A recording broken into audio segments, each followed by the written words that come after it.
بسم اللہ الرحمن الرحیم۔ شروع اللہ کے پاک نام سے جو بڑا مہربان اور نہایت رحم کرنے والا ہے۔ سامعین محترم، آج کی اس ویڈیو میں آسمان تصوف کے روشن ستارے حضرت داتا گنج بخش رحمت اللہ کے بارے میں بات کی جائے گی۔ آپ سے التماس ہے کہ ویڈیو کو آخر تک مکمل ملاحظہ کریں۔ اسلام کی دینی، ملی، سماجی اور معاشرتی تاریخ میں اولیاء اعظام و صوفیاء کرام کا کردار تاریخ ساز، تعمیری، اصلاحی اور مثالی رہا ہے۔ انہوں نے اپنی تعلیمات سے معاشرے کا رخ روحانیت، اصلاح و فلاح اور تعمیر و ترقی کی طرف موڑنے میں زبردست کردار ادا کیا۔ برے صغیر پاک و ہند میں ان کا یہ کردار اور بھی قابل ذکر اور تاریخی اہمیت کا حامل ہے۔ بلا شبہ قطب الاقطاب، پیشوائے اہل تصوف، سردار اولیاء حضرت علی بن عثمان حجویری رحمت اللہ المعروف حضرت داتا گنج بخش رحمت اللہ ایسے ہی جلیل القدر بزرگ ہیں جن کی تعلیمات نے ہزارہ بھٹکے ہوئے لوگوں کو راہ راست دکھائی۔ آپ کے علم و فضل اور تعلیمات کا فیض آج تک جاری ہے۔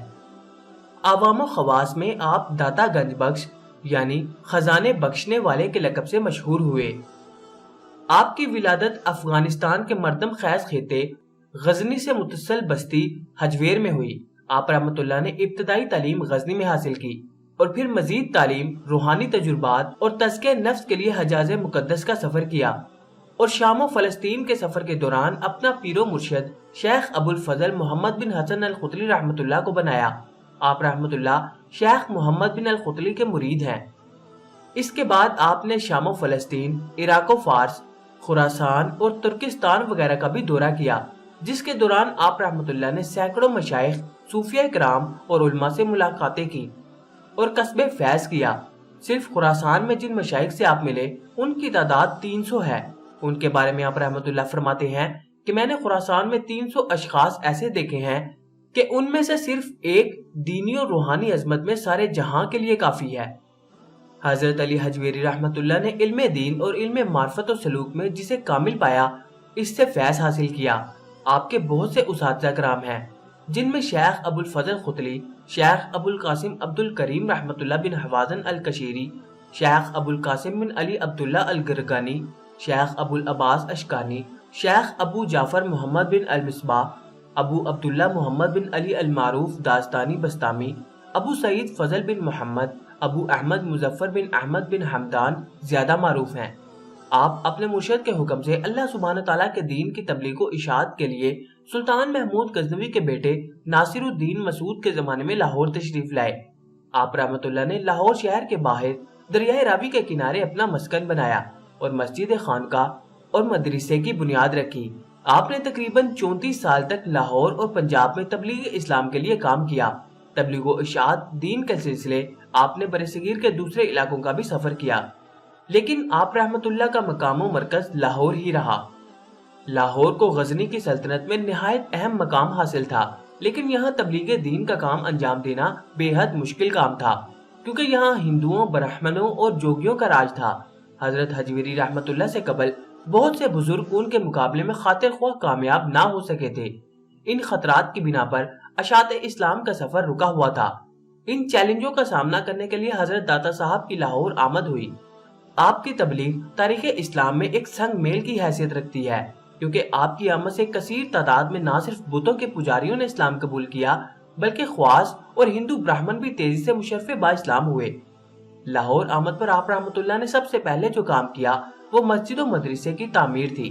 اس کے ساتھ ساتھ اپنے مریدین اور ساتھیوں کے لیے خانقاہ تعمیر کی اور درس و تدریس کا آغاز کیا۔ اس وقت لاہور میں تقریباً تمام تر مسلمان علماء اور بااثر طبقے کے بچے آپ کے یہاں پڑھتے تھے۔ آپ نے جب محسوس کیا کہ حکمرانوں کے ساتھ تعلقات اور رابطے کا عوام الناس اور دین کی نشر و اشاعت پر اچھا اثر نہیں پڑ رہا، تو آپ نے یہ سلسلہ موقوف کر دیا اور صرف عوام کے بچوں کو درس و تدریس دینے کا کام جاری رکھا۔ آپ کے اس اقدام سے معاشرتی اصلاح اور دین کی ترویج و اشاعت میں روز افروز اضافہ ہوا اور عوام و خاص میں آپ مقبول ہو گئے۔ حضرت علی حجویری رحمت اللہ کے اعلیٰ اخلاق حمیدہ اور آپ رحمت اللہ کی فہم و فراست ہی تھی کہ نہ صرف ہندوؤں کے بااثر سیاسی طبقے نے اسلام قبول کرنا شروع کیا، بلکہ دیگر لوگ بھی بہت سرعت کے ساتھ حلقہ بگوش اسلام ہوئے۔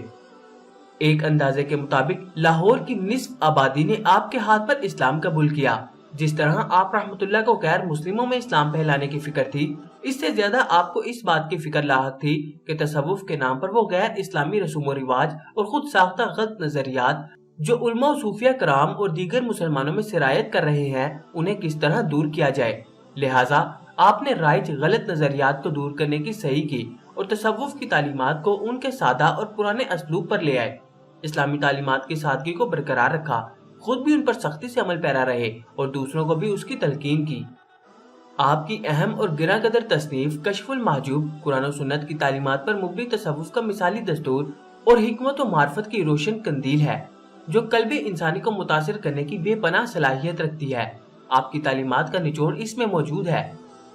آپ نے نہایت اختصار کے ساتھ شریعت مطہرہ کے مسائل کو اس میں واضح کیا ہے، کیونکہ شریعت پر عمل کے بغیر کوئی عالم صحیح معنوں میں عالم نہیں بن سکتا اور کوئی صوفی صحیح معنوں میں صوفی نہیں بن سکتا جب تک وہ قرآن و سنت اور شریعت پر عامل نہ ہو۔ داتا گنج بخش رحمت اللہ کے علم و فضل، حسن و سلوک، مذہبی رواداری، خدمت خلق اور سماجی خدمات نے خطے میں ایک انقلاب برپا کیا۔ لوگ جوک در جوک اسلام میں داخل ہوئے، اسلام کو فروغ حاصل ہوا۔ آپ کا نام ہندوستان کے علاوہ عراق و عجم اور خراسان و ایران بلکہ پوری دنیا میں مشہور ہوا۔ اس کی وجہ یہی ہے کہ آپ نے اپنی قابل قدر تصنیفات، اپنے علم و فضل، اپنی عملی زندگی اور اپنے اعلیٰ اخلاق حمیدہ سے ایک عالم پر اپنا سکہ بٹھایا۔ ایک طویل عرصے تک اسلام کی خدمت انجام دینے کے بعد آپ اس جہان فانی سے کوچ کر گئے۔ آپ کی وفات کے 8 سال بعد غزنی کے سلطان ابراہیم نے آپ رحمت اللہ کا عالیشان مقبرہ تعمیر کیا جو وقتاً فوقتاً بعد میں نئے سرے سے تعمیر ہوتا رہا۔ حضرت خواجہ معین الدین چشتی رحمت اللہ اور حضرت بابا فرید گنج شکر رحمت اللہ جیسے اولیاء اور قطب المشائخ یہاں آ کر چلا کش رہے۔ اس سے حضرت علی حجویری رحمت اللہ کا عالی مرتبت ہونا صاف ظاہر ہے۔ جب حضرت خواجہ معین الدین چشتی رحمت اللہ نے اجمیر کو مرکز بنا کر ہندوستان میں اسلامی تعلیمات کو پھیلانے کا ارادہ کیا تو آپ رحمت اللہ اجمیر جانے سے پہلے حضرت داتا علی حجویری رحمت اللہ کے مزار مبارک سے متصل حجرے میں 40 روز تک مصروف عبادت و اعتکاف رہے۔